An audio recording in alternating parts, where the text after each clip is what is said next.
हाय दोस्तों, welcome to this channel the Informate Chamber. Let's embrace the continuity of a learning. दोस्तों, आज हम बात करेंगे ऑर्गेनाइजेशन स्ट्रक्चर के बारे में।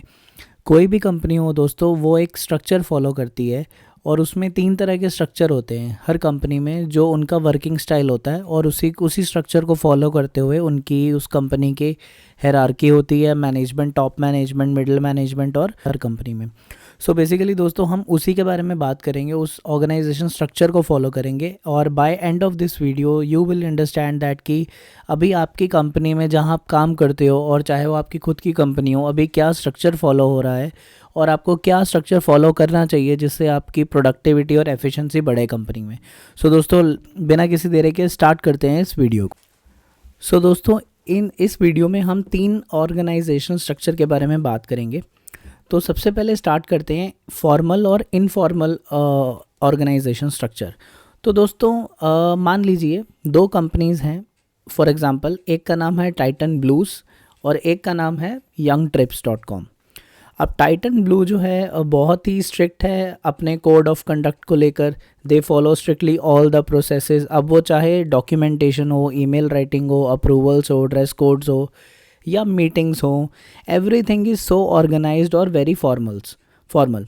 और दूसरी ओर एक यंग ट्रिप कंपनी है जो कि अभी स्टार्टअप है, नई कंपनी है, जहाँ कुछ ही लोग काम करते हैं और वहाँ कोई अभी पर्टिकुलर प्रोसेस फॉलो नहीं करा जाता, because there is no big team. And वहाँ जो है, चाहे सीईओ हो कंपनी का, चाहे फाउंडर हो, चाहे जूनियर स्टाफ हो, everybody can interact with each other very very easily. बहुत ही ईजिली एक दूसरे के साथ इंटरेक्ट कर सकते हैं।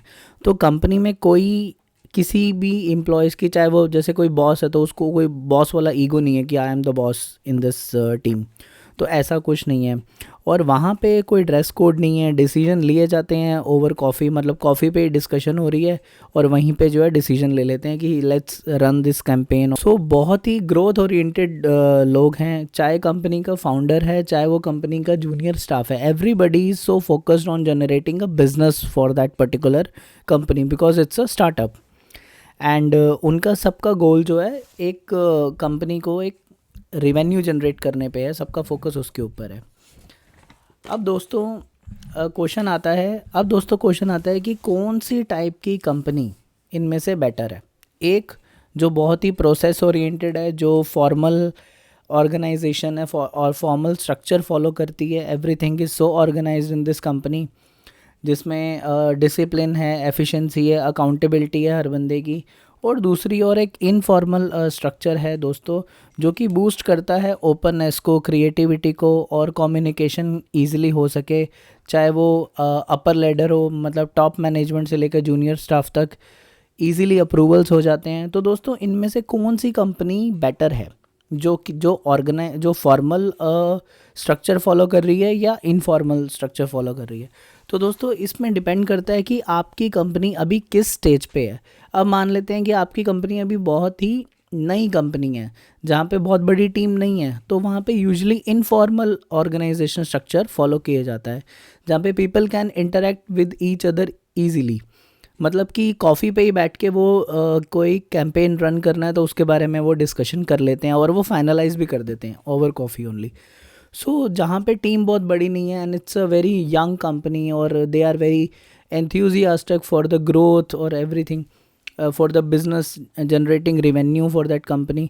तो दोस्तों, जब इस तरह की कंपनी रहती है तो वहाँ पे स्टार्टअप्स में ज़्यादातर जो है इनफॉर्मल ऑर्गेनाइजेशन स्ट्रक्चर फॉलो किया जाता है, एज़ कम्पेयर टू द वो कंपनी जो कि बहुत बड़ी है, जहाँ पे मोर देन 200 और more than 500 people are working.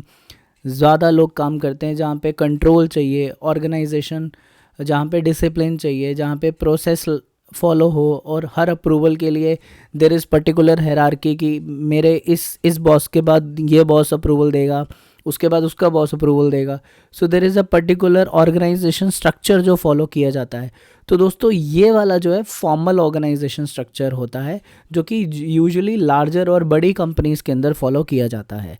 But जहाँ पे हम इनफॉर्मल ऑर्गेनाइजेशन स्ट्रक्चर की बात करते हैं, वो ज़्यादातर आपके जो हैं यंग स्टार्टअप्स और नई कंपनीज़ में फॉलो किया जाता है, जहाँ पे क्रिएटिविटी की ज़्यादा रिक्वायरमेंट है, कम्युनिकेशन फ्रीली हो सके और अप्रूवल्स जल्दी हो सकें, तो वहाँ। सो दोस्तों अभी हमने बात करी फॉर्मल और इनफॉर्मल स्ट्रक्चर के बारे में। अब दोस्तों हम समझेंगे सेंट्रलाइज और डिसेंट्रलाइज ऑर्गेनाइजेशन स्ट्रक्चर, ये क्या होता है। तो दोस्तों अब दोस्तों इसमें भी हम एक एग्जांपल के साथ समझते हैं। सेंट्रलाइज स्ट्रक्चर, अब जैसे कि मान लीजिए टाइटन ब्लूज करके जो हमने कंपनी का नाम लिया, जो कि बड़ी कंपनी है, it's a well organise company. CEO जो है उस कंपनी के हैज़ सेट अ मीटिंग, उन्होंने एक मीटिंग सेट करी और अपने सारे बिजनेस हेड्स को बुलाया और उनको उन्होंने बोला कि that I will make all the decisions now. अब चाहे वो छोटा हो या बड़ा डिसीजन हो, I will take that decision. तो यहाँ पे क्या है कि CEO जो है उस कंपनी का पर्टिकुलर, वो कंट्रोल करना चाहता है। He wants to centralise all the power at a one point. यहाँ पे दोस्तों CEO कहते हैं कि जैसा मैं कहूँगा now everyone has to follow that. इस तरह के स्ट्रक्चर को बोलते हैं सेंट्रलाइज स्ट्रक्चर, जहाँ पे अथॉरिटीज़ जो हैं कॉन्सेंट्रेटेड होती है एट द टॉप मैनेजमेंट। इससे क्या होता है, कंसिस्टेंसी तो इंक्रीज़ होती है कंपनी में, but it slow down the processes slow हो जाते हैं कंपनी में, और decision making in the company बहुत टाइम टेकिंग हो जाती है। इमेजिन करो कि एक छोटे से काम के लिए जब आपको आपके मैनेजर से अप्रूवल चाहिए, तो उस आपके मैनेजर को उसके ऊपर वाले मैनेजर से अप्रूवल चाहिए, और इट टेक्स ऑलमोस्ट 5 अप्रूवल्स। तो on the for taking approval now he need a 5 managers के अप्रूवल चाहिए एक छोटे से काम के लिए। तो बेसिकली ये प्रोसेस को स्लो कर देता है। और अब बात करते हैं दोस्तों डिसेंट्रलाइज स्ट्रक्चर के बारे में। जैसा कि एम्प्लॉय ने अपने मार्केटिंग हेड को कहा कि ये हम जो है एक कैंपेन रन करते हैं जो कि सेल को काफ़ी इंक्रीज़ करेगा, और I think it will be a good initiative from the company side. तो कंपनी के लिए एक अच्छा इनिशिएटिव होगा अगर हम ये कैंपेन को रन करते हैं। और यहाँ पे दोस्तों जो उसका मार्केटिंग मैनेजर है वो इमीडिएटली जो है डिसीजन ले लेता है बाय अंडरस्टैंडिंग हिज प्लान, और वो कहता है कि चलो लेट्स डू इट। तो दोस्तों ये होता है डिसेंट्रलाइज स्ट्रक्चर, जहाँ पे मार्केटिंग हेड ने खुद से ही डिसीजन ले लिया without asking anyone in the company, because he has some authority. तो उसके पास कुछ अथॉरिटी है जो कि वो कुछ डिसीजन खुद से ले सकता है। तो ऐसे इसको बोलते हैं डिसेंट्रलाइज स्ट्रक्चर। अब इन दोनों में कौन सा बेटर है, कौन सा बेटर नहीं है। अब अगर हम बात करें कंसिस्टेंसी और कंट्रोल चाहिए, तो सेंट्रलाइज स्ट्रक्चर जो है वो बेटर है। बट अगर आपको यू नीड अ स्पीड और फ्लेक्सिबिलिटी इन द कंपनी और faster approvals, then decentralise structure is better. अब दोस्तों इस तरह से हमने बात करी सेंट्रलाइज और decentralise structure. But again it's depend on the company size, company का कितनी बड़ी कंपनी है। और कुछ कंपनीज दोनों तरह के स्ट्रक्चर फॉलो करती है, कुछ कंपनी खाली एक ही स्ट्रक्चर फॉलो करती है, कुछ कंपनी डिसेंट्रलाइज स्ट्रक्चर फॉलो करती है। तो दोस्तों it depends on company to company कि कंपनी किस स्टेज पे और कहाँ स्टैंड करती है, और उनको कौन सा स्ट्रक्चर फॉलो करने से ज़्यादा एफिशिएंसी बढ़ती है उनकी कंपनी।